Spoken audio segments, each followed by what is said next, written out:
Hello friend, नमस्कार। मैं दिनेश शर्मा। आज लघु पारसरी सीरीज का 35वां श्लोक पे बात होगी।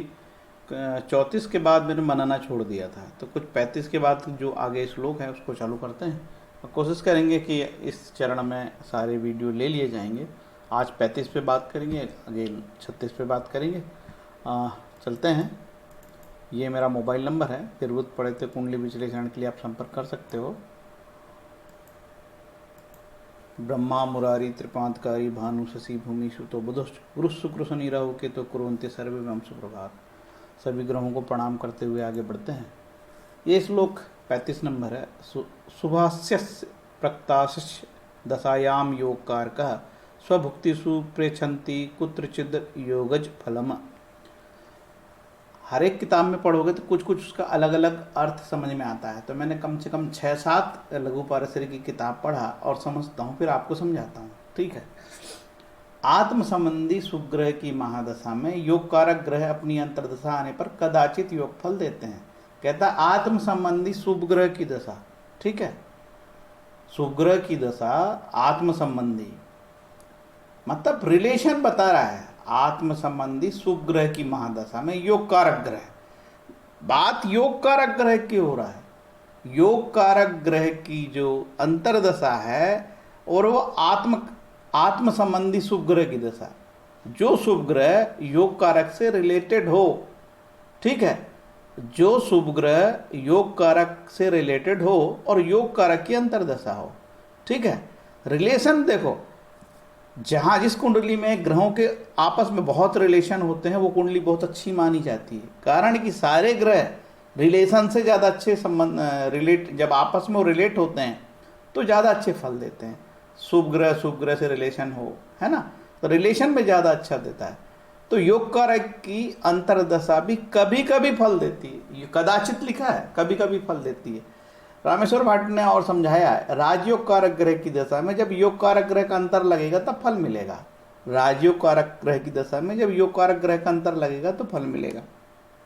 इससे बहुत क्लियर नहीं हुआ, आगे चलते हैं और क्लियर करना पड़ेगा। इसके लिए हमने देखे लघु पारसरी मध्य पारसरी हेमंत कुमार शर्मा की, इसमें कुछ क्लियर है। राजयोग कारक ग्रह केवल अपनी ही दशा में फल नहीं देता। ठीक है, राजयोग कारक ग्रह की बात हो रही है, बल्कि शुभ ग्रह की दशा में अपनी अंतर्दशा आने पर भी फल देता है।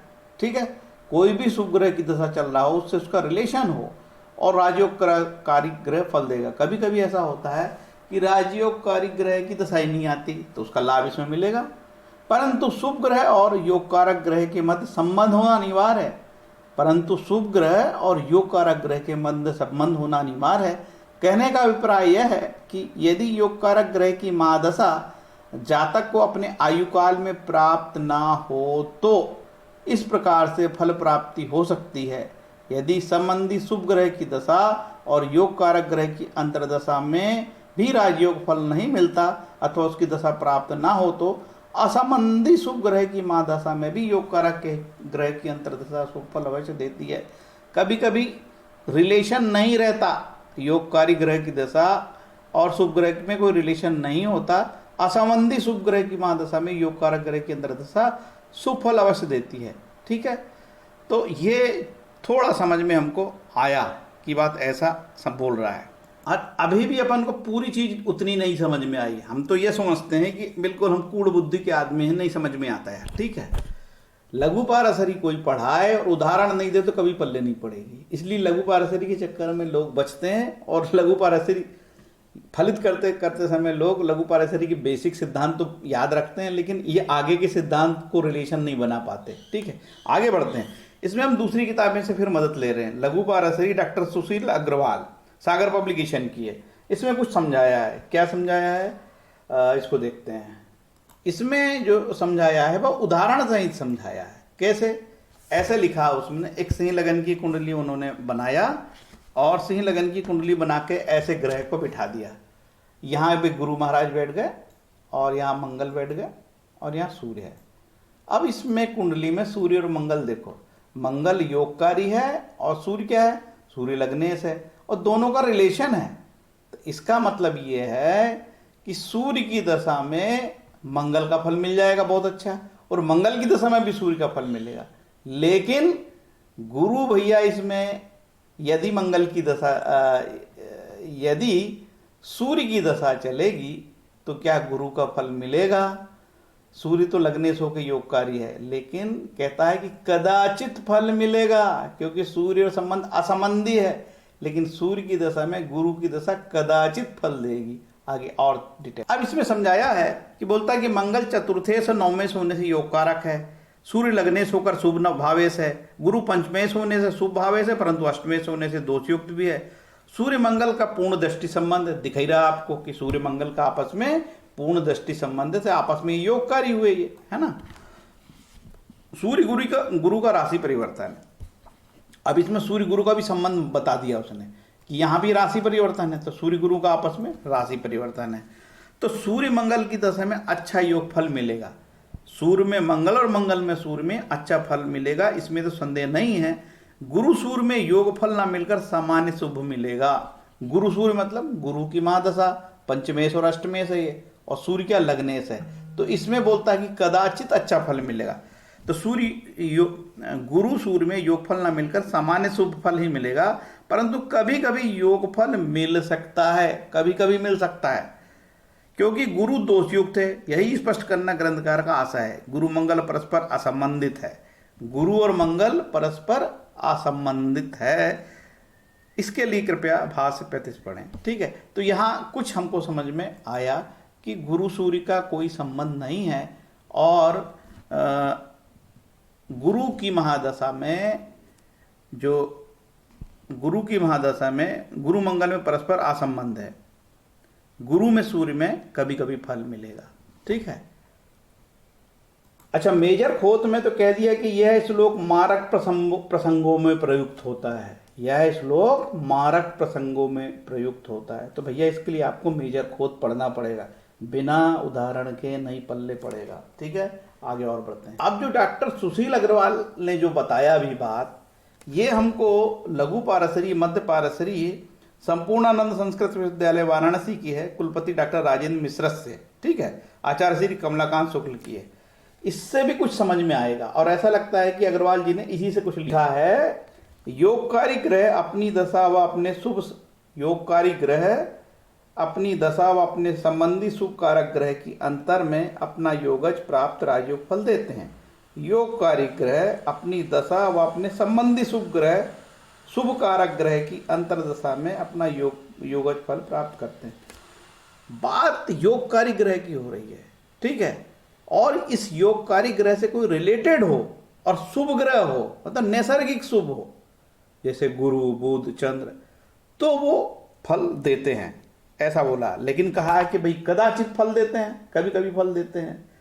अब ये सब चीज़ों के लिए आपको, जब तक आप इसका प्रैक्टिकल नहीं करोगे कुंडली आने पर, तो नहीं बनेगा। इसीलिए लघु पाराशरी के मैंने 34 श्लोक तक आपको बता दिया था, बाद में मैंने गाड़ी रोक दिया था, क्योंकि इसके लिए मेरे को कुंडली देखते समय प्रैक्टिकल करना पड़ेगा, और उस समय पूरे इसके सूत्रों को लगाना पड़ेगा, तभी हम कहेंगे कि वे वास्तव में फल दे रही है। इसके लिए पेशेंस, धैर्य, मेहनत, रिसर्च सब लगती है। ठीक है, तो ये आप लोगों को जब कुंडली आएगी तो कुंडली का 35 नंबर लगाना पड़ेगा।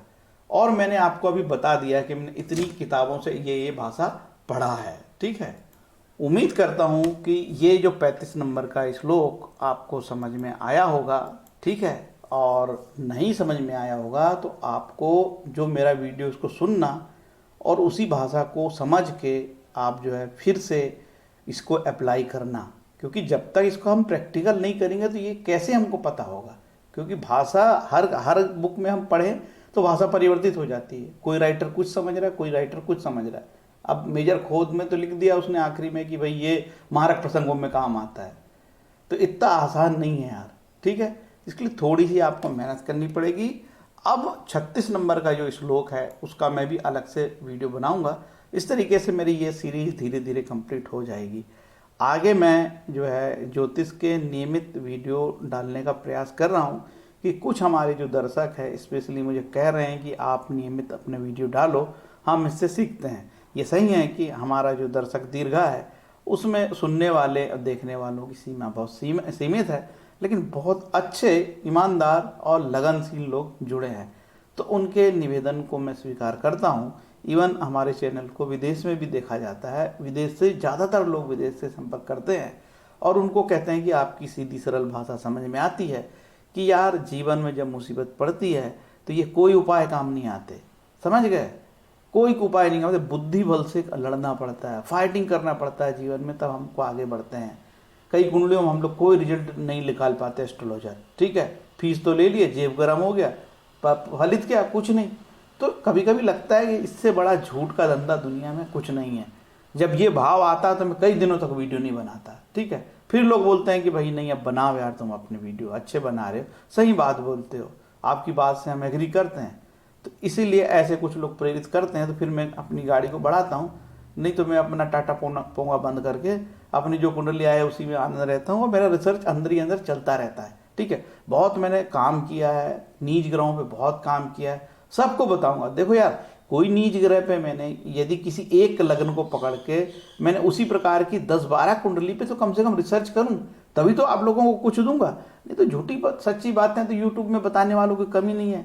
पूरे 90% चोर है इस लाइन पे यार, इतने जोकर है, इतने भयंकर डरा रखे हैं लोगों को। कल लंदन से एक फ़ोन आया था, बोले साहब मेरे को तो इतना डरा दिया एस्ट्रोलॉजर ने, जो कि उसकी कुंडली में 9 और 10 का ज़बरदस्त योग है, जहाँ तक 19 साल की उम्र में लंदन जाके पैसे कमा रहा है, ठीक है। इसके बाद ज्योतिषी उसको डरा रहा है और 3-3 ग्रह उसके सर्वोत्तम थे, वो खुश हो गया। लोग उतना डरा के उसको मार डालते हैं बिल्कुल। उन लोगों को दिमाग में ये है कि हम उसको डराएंगे तभी ये पैसे देगा, कोई महंगी पूजा कराएगा, कुछ भी हो सकता है, ठीक है। तो ठीक है भैया, अपना लेक्चर मैं बंद करता हूँ और मेरा ये बकवास का क्रम अब जारी रहेगा, क्योंकि चोरों की कमी नहीं है एस्ट्रोलॉजर में, एक दो तो सच बोलने वाले हों। जय राम कृष्णा, हरे कृष्ण।